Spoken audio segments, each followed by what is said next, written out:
Good evening and welcome to the show. I'm pleased to introduce our guest today, Grassroots Community Champion Jackson Franklin, a Democratic candidate for Indiana's 5th Congressional District. Jackson's story is deeply Hoosier and deeply American. He hails from the small town of Albany, just outside of Muncie, and now lives in Muncie. After answering his nation's call in the Indiana National Guard, serving 6 years as a combat medic, including deployment to Kosovo in 2023, he returned home and became a paramedic, putting his training into service in our communities. What sets Jackson apart is his bold commitment to a different kind of politics, a campaign that refuses corporate lobby money and instead leans on small donor support, labor unions, and working class folks across District 5. Today, we're going to ask the tough questions, the ones you, our viewers and listeners, deserve answers to. What will Jackson do about healthcare, about education, and about how we restore faith in democracy when so many fell left out?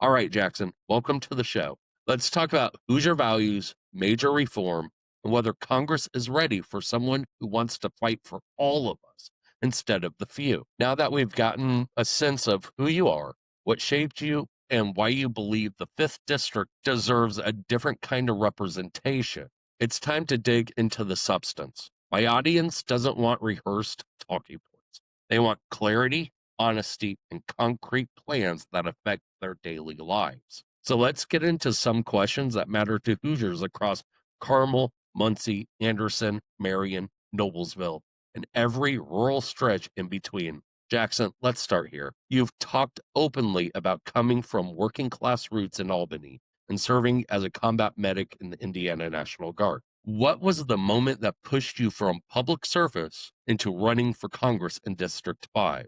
And what perspective does medic to paramedic journey give you that other candidates don't have? Right. So something that, I've mentioned a lot that's always been carried with me by me is that while working on the ambulance, I have taken veterans, people who served this country for close to 20 years, deployed to combat zones. I took them on the transfer ambulance from the hospital back to their homes to die because they didn't have any health insurance.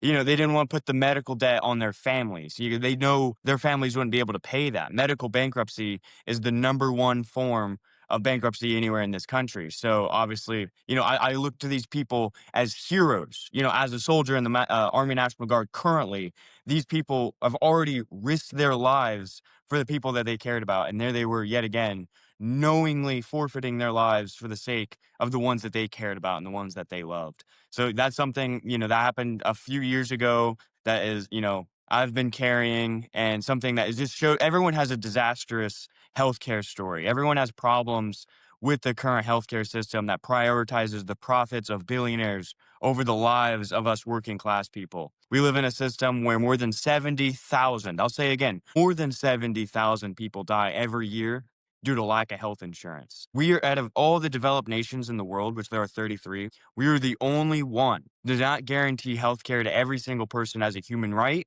and not just a privilege for the billionaires and the top 1% to exploit at the working class. Healthcare is a human right. And that's kind of what propelled, I started listening to Bernie Sanders, back in 2015, 10 years ago. And, he opened my eyes to a lot of these things and, experiencing it firsthand, knowing the evils of money in politics. Eventually it got to the point, I've always been very involved in politics, but it got to the point where I know, even on the Democratic side of the ticket in 5th District, they were all beholden to special interest groups, all corporate lobbyists. There was no one that was stepping up to the plate, fighting for the working class. And that's when the friends around me, my family, my military friends were like, stop talking about it. Be about it. Be that change that you want to see in this country and start fighting for the change that we all know we deserve. If elected, what will be your top 3 legislative priorities? Which one are you prepared to hit the ground running on in the first 100 days, especially for the working families and frontline workers you say you want to champion? Right. So, as well as just mentioning healthcare, I believe in Medicare for all. So, any way we could expand healthcare to working families, That's what I'm going to do in the first 100 days. We also, very passionate. We see the core problem of this country, a system that represents the very wealthy and not the working class. We need to have sweeping campaign finance reform to make it to where we ban corporate lobbyists, ban super PACs, and we need to have public funding of our elections. Now, hopefully, we win so much to where Donald Trump did we take away his veto power.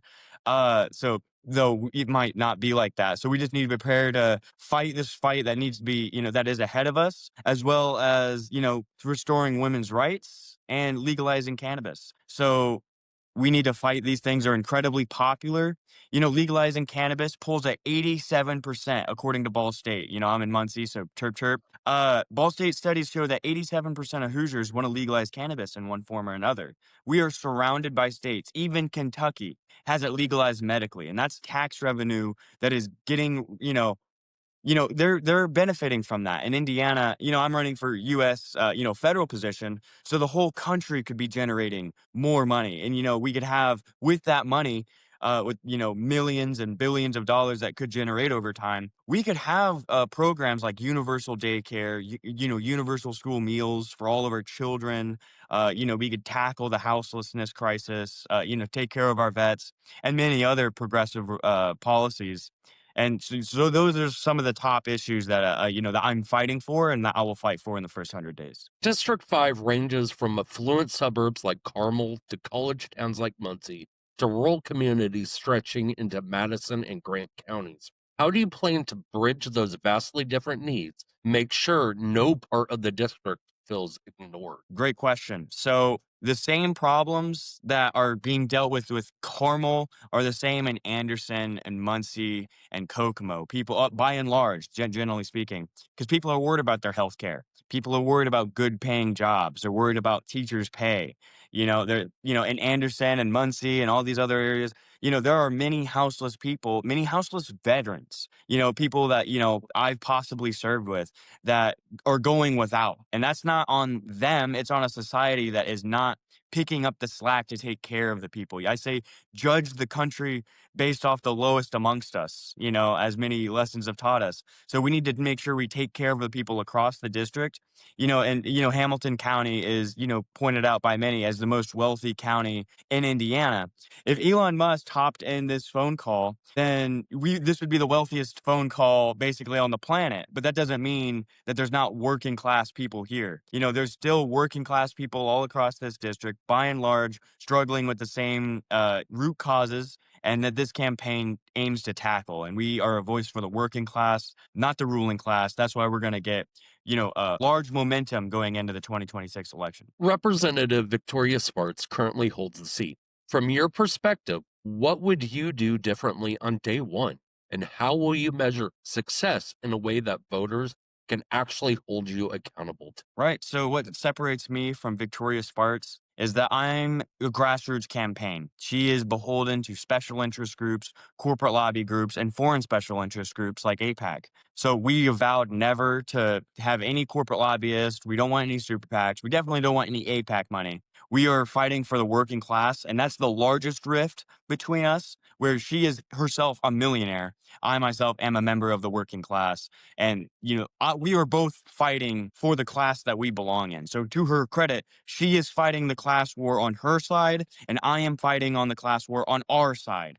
If you think that the system should, represent the rich and not the working class, okay, go ahead and vote for her. If you know that the system should represent all people and not just the top 1%, then vote for me. So as far as how I could measure success against her on her legislative terms is that, I want to get tangible wins for working class. I want to get wins. I want to give more people health care. She voted against the PACT Act twice, which was to take away, in her view, to take away veterans' health care. So, like the PACT Act, if you're exposed to toxic burn pits overseas, both on Iraq and Afghanistan, Congress sent you to war in the first place. But when you come home, Victoria Spartz doesn't want to take care of our vets. I greatly disagree with this. And that's kind of, I want to take care of our vets. She voted for the so-called big, beautiful bill. I called it the big billionaire bill. And, which cut the VA by 83,000 jobs. We need to expand it by more than double of that because there was already vacancies. So we need to expand the VA. We need to give more people health care. And, they're trying to go after the ACA tax credits, repeal Obamacare. So, like, a little bit of health care that people have left in this country, we need to expand it to a Medicare for all system, making sure that health care is a human right, not a privilege. And, we just need to invest in our communities. I want to have, like, America ranks D minus in infrastructure. So we need to have a new deal, like have a working program for young people to get involved and rebuild our communities, rebuild the environment. And, let's affect the wages. We need to raise the wage and, have a living, not just a living wage, but a dignified wage. I don't want you just scraping by. I want you to thrive as a working person. So if I can get these done in the first term, that would be great. The fight is just always going to be fought, and that's how I would judge my success. A follow up to that question. We all know the level of work, and I use that term very loosely, that Representative Spark does. Will you actually attend committee meetings? Yes. Sure. Yes. Next question. No, I'm just kidding. So yeah, I attend, committee meetings. I mean, as a freshman, it's gotta, you gotta fight to get on those, as many as you can. I intend to be on as many as I can.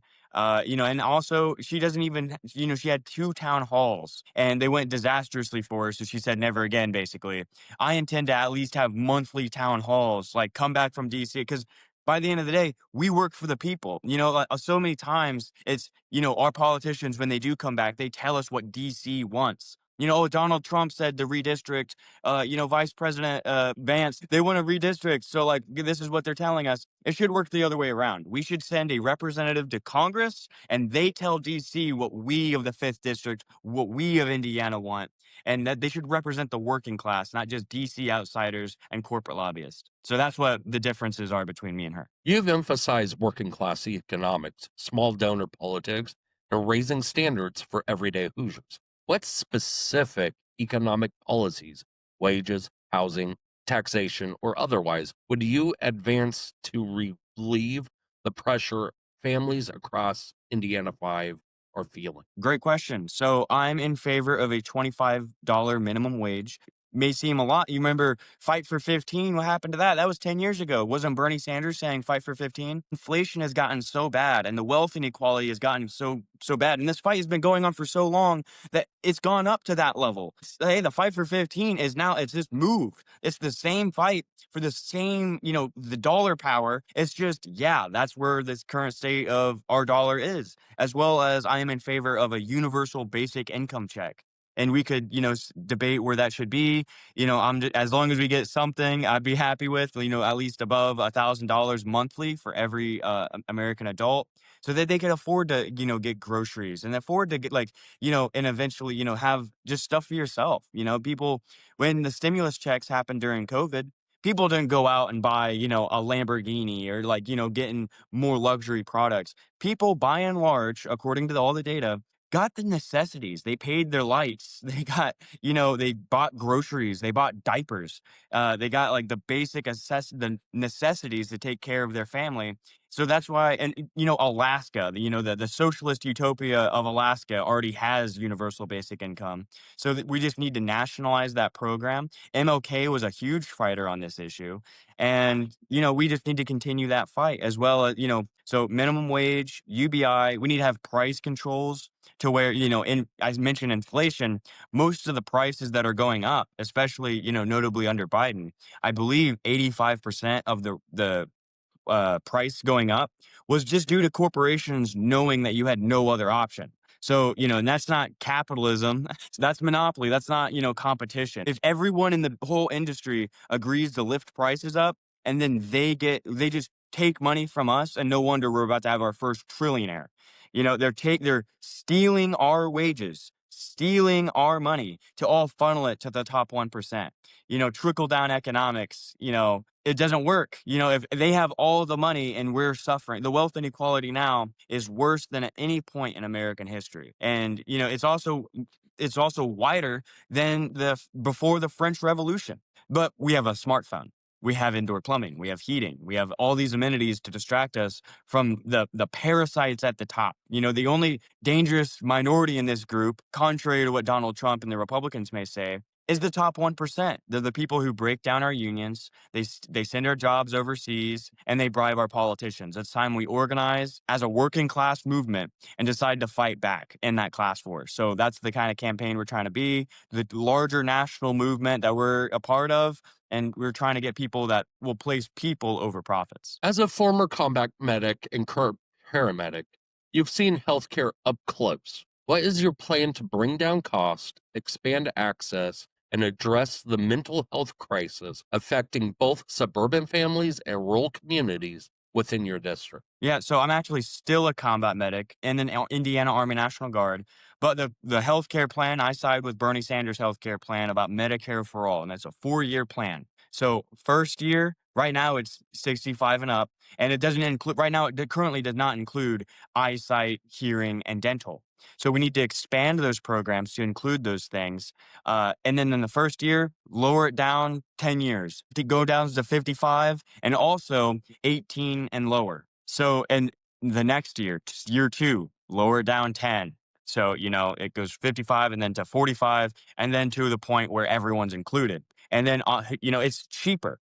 So not only, is everyone getting covered? I mentioned before, 70,000 Americans die every year due to lack of health insurance. That doesn't happen in, in most any other major nation, but this is literally cheaper. The question is not, as some Republicans would ask, how do you going to pay for it? Our current healthcare, we pay more than any other major nation and for healthcare, and we cover the least. We could be number one in healthcare in the world. I don't understand why they don't want America to be the best. Why are they so stuck with being number 33? We should be the number one healthcare. Like you look at models such as Denmark, Sweden, Norway, and then Finland, they cover all these people and for cheaper. And that's what we need to do. We need to make sure that people can go to their doctor. Right now, we have a for-profit middleman between you and your doctor. There doesn't need to be like that. They're just extracting wealth from the working class and pulling it to the ruling class. I'm going to ask the question that I know will come up many times during your campaign.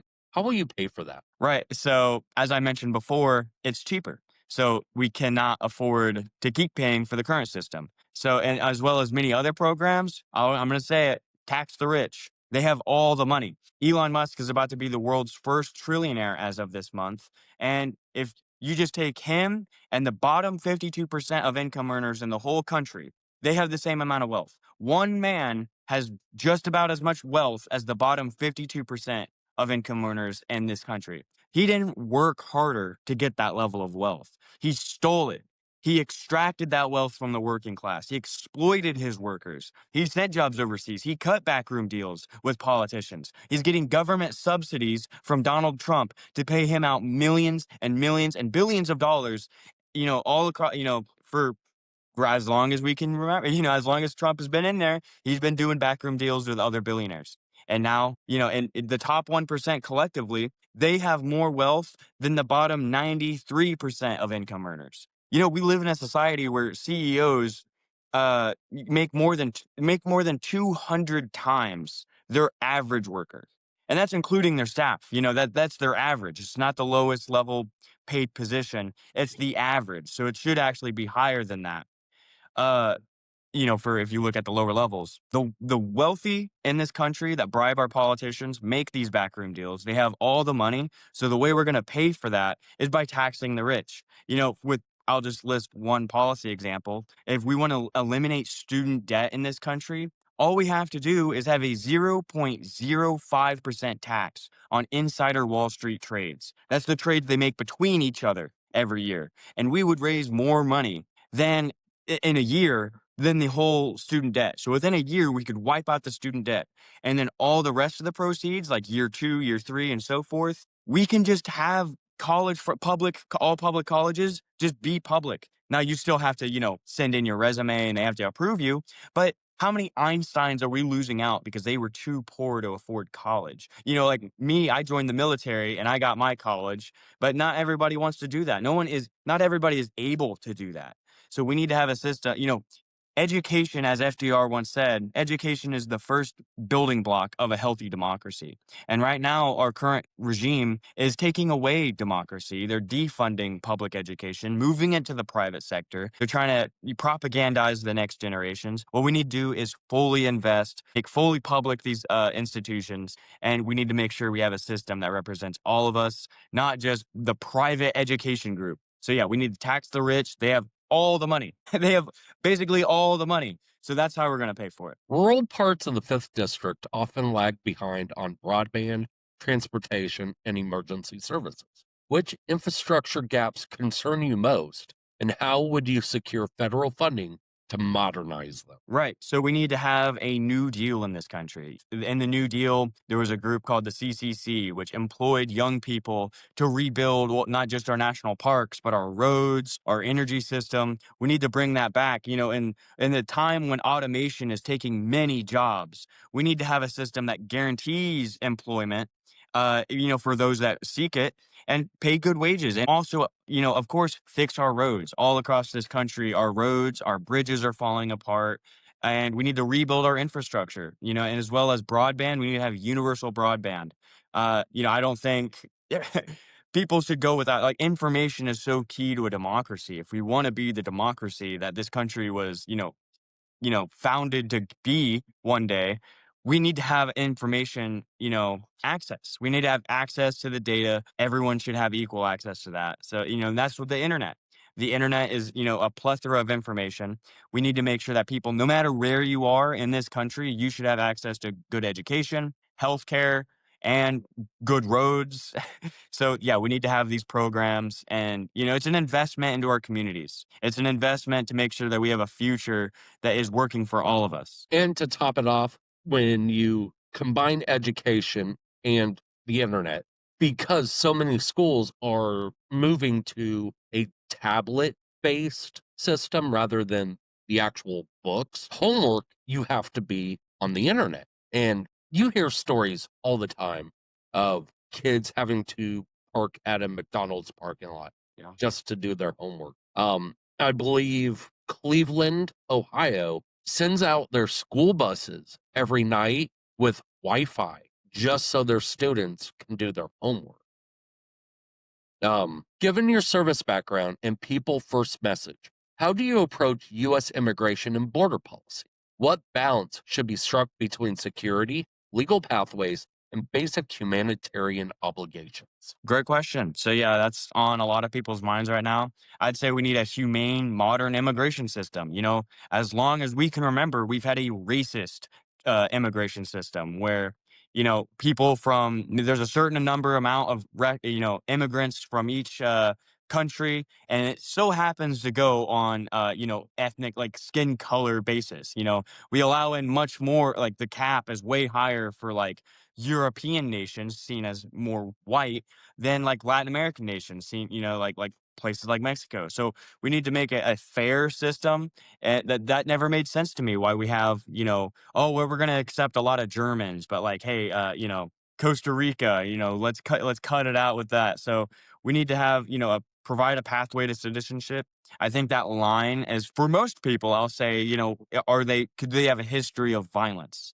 That's kind of where a lot of people draw their line. I'd say, if being an American is not, just rubber stamp for me, like, oh, you're an American, here you good to go. Being an American is an ideology. If you believe in liberty, democracy, justice for all, the things that this country was founded upon, you're an American, and Ronald Reagan once say, I hate the man, but he has this famous quote where he's like, where do you come from? Turkey, Japan, Germany, you're never going to be a Turk, a Japanese person, or a German, but anyone from any corner of the earth can come to America and be an American. That's something I believe as well. Like, I feel like being an American has an ideology. And if you just want to do good for this country, do good for your family and yourself, that's what this country is founded upon. We're supposed to be the city on a beacon on a hill. And right now we're having an ethnic cleansing internally, trying to get rid of the people that are, like, the best of this nation. They do all the work. You look at, like, farming and all the other jobs, and just everywhere across every industry.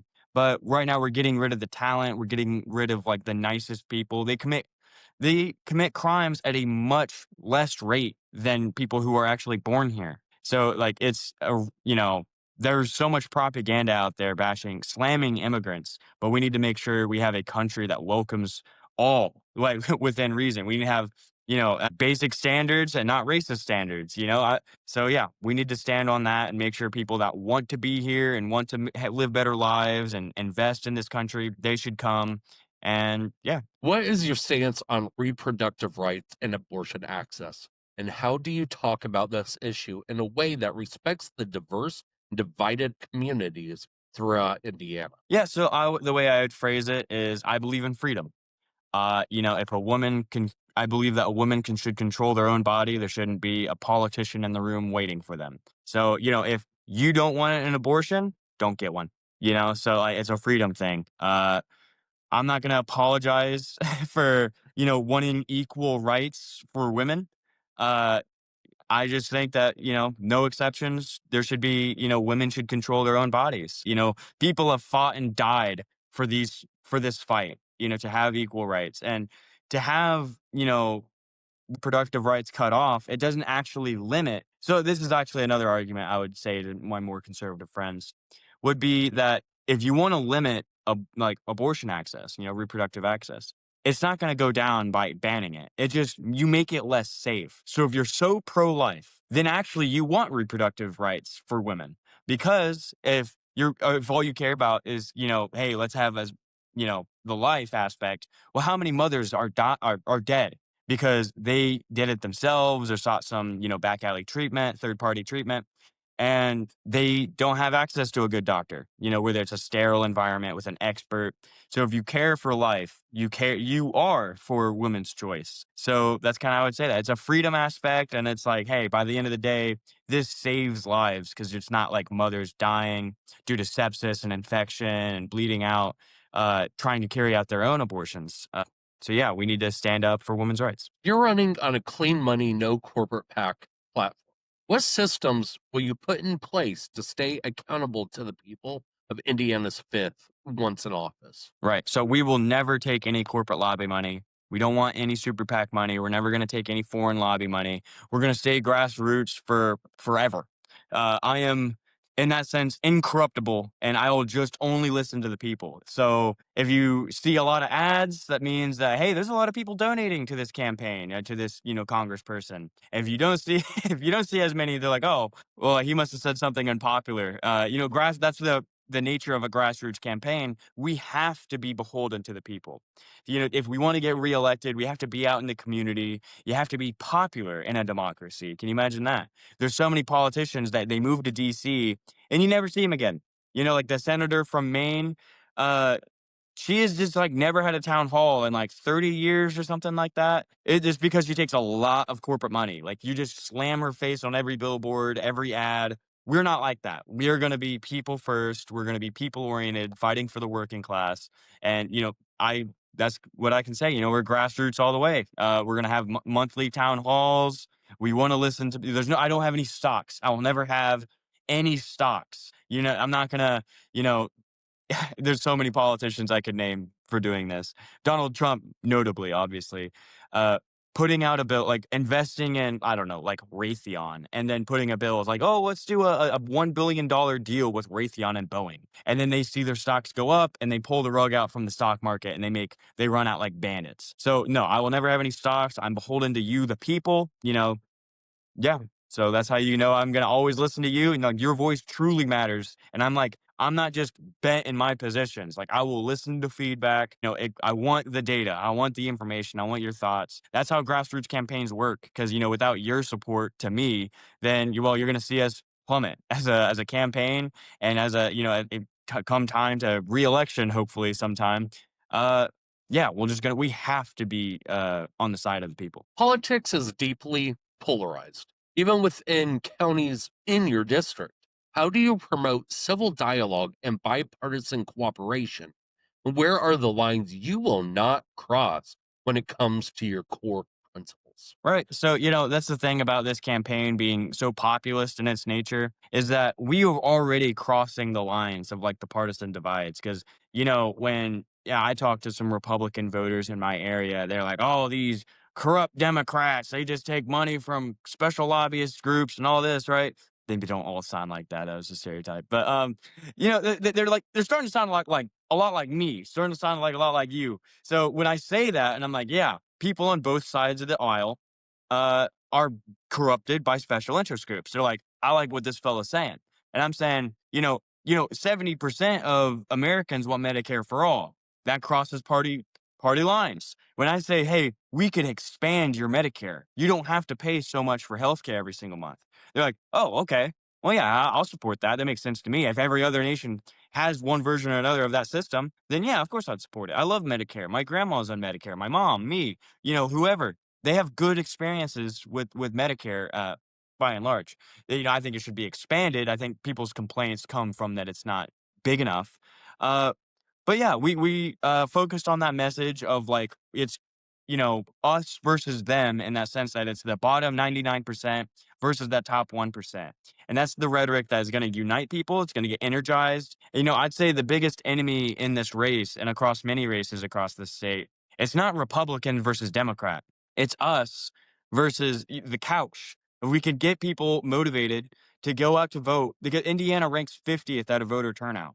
If we can give the people a message that they actually see themselves in the candidate that is trying to represent them, then they're going to turn out. They're going to be energized. They're going to be motivated to donate, volunteer, and spread the word. So that's the campaign we're going to be. And like that brings out Democrats, obviously, brings out independents, and even it gets a lot of Republicans on our side. You look at like the Bernie Sanders, the Trump to Bernie Sanders pipeline, or like people who voted for just last year, people who voted for Donald Trump, AOC, and AOC was very confused. Like, why? Why would you vote? We're very two different ideologies, and it's the people who just kind of like, oh no, you guys just seem like you're fighting against the enemy. You're just sticking it to the establishment. So we gotta give home to those people in the sense that like we gotta teach. It's an education thing. We gotta teach them that Donald Trump is the establishment. He's bought by the billionaires and trillionaires. But people want that aesthetic. They want that vibe, and they want that messaging to combat, like fight for me. They just want fighters. So that's how we're gonna bring the people together to flip the fifth district,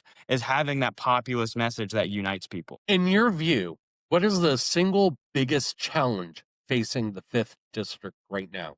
And what's your concrete plan to address it? I think right now in the fifth district, it's the same as many other places across this country. We have a system that does not work for people like you or me. It works for the people who are very wealthy. They're sitting on the top with all the money. We have a system that is rigged against working people. The system is working just fine if your name is Elon Musk, Donald Trump, Jeff Bezos. But the rest of us are struggling to get by. Most of us are working paycheck to paycheck. Most of us are worried that, we're going to get sent overseas in a war. As this Fortunate Son song goes, like, it ain't me. I ain't no senator's son. I ain't some millionaire son. Like, that's us working people. So by raising wages, expanding healthcare, revitalizing our infrastructure all across this country, that's how we're going to tackle, and like having sweeping election campaign finance reform, making a system that has that prioritizes people over profits, a system that represents all of us, not just the top 1%. So, as far as the biggest challenge in the fifth district, it is what I mentioned before, like getting voter turnout. And when we show up, we win. A brighter future is possible if you're willing to fight for it. Many Hoosiers feel politics no longer works for them. How will you engage voters who feel unheard, especially in overlooked areas like rural Madison County, post industrial Muncie neighborhoods, and small towns outside the 465 loop? Yeah, so we are going everywhere. People do not like, they largely do feel like they're being left out of the political process. We are the ones that are going to change that. We are going to go to every single neighborhood. We're sweeping all across the district. We're going to go to those trailer parks. We're going to go to the country homes. Like, we want to go everywhere. As I keep saying, I'm a broken record. We're a grassroots movement. We need people power. That's where the people are. That's where we're going to go. So we're not just going to put up a bunch of billboards paid for by APAC and call it, wipe our hands of it and be gone. I'm fighting every single day, bouncing around the district every single day, fighting for working people, hearing what working people have to say, their concerns, their questions. And, that's that's how we're gonna win. Like, it's gonna be building a people movement that is spread across, like, all the different backgrounds, all the different, areas of this district. So we need to make sure that we are listening. We are doing town halls in every single county, every single week. We've been doing, like, some event in all these different areas. We need to, go out to where the people are, and we need to listen to them, and we need to fight for them. If you fight for the people will fight for us, and that's why we're gonna win. And finally, if the voters of Indiana's 5th send you to Congress, what is one promise or standard you will not compromise on, no matter the political pressure? I will never compromise on money in politics. As I mentioned before, I am committed to fighting for the working class people of this country and of this state. So you'll never find me in backroom deals with lobbyists. You'll only ever find me talking to everyday, ordinary people.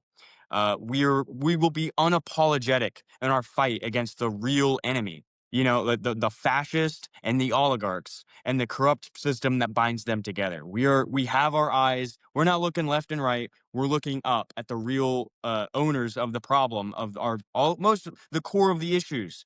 Most of the issues happen. The problems you have is because money in politics. So yeah, we are committed to working for the working class and fighting against the top 1%. All right, Jackson. Now we're shifting gears. We've talked policy, we've talked vision, but this next segment is where we get to see your instincts. Welcome to Hold 'em or Fold 'em, the lightning round where I throw out a topic, idea, or political move. You tell us whether you're holding strong or folding it, tossing it out. No long answers, no filibusters, just gut reactions. Hoosier, honest, and straight from the hip. You ready? Yep, let's get Let's it. play Hold 'em or Fold 'em. Universal background checks on gun purchases. Hold them. Federal funding to expand rural broadband in Madison and Grant counties. Hold them. Pineapple on pizza. Hold them. A $15 federal minimum wage tied to inflation. Like to see it higher. I'll take it. Hold them. Trying to fight with a higher wage. Legalizing marijuana at the federal level. Hold them. Letting Marines redesign the Army dress uniforms to make them look better. Hold them. Term limits for members of Congress. Hold them. Big time. Hold them. A Medicare for all style universal health care. Hold them. Making drink water and take Motrin the official congressional health care plan. Hold them.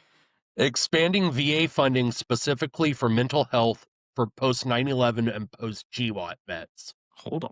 Hold them. Yeah. Jackson, I want to thank you for rolling with the punches today, especially during our Hold 'em or Fold 'em lightning round.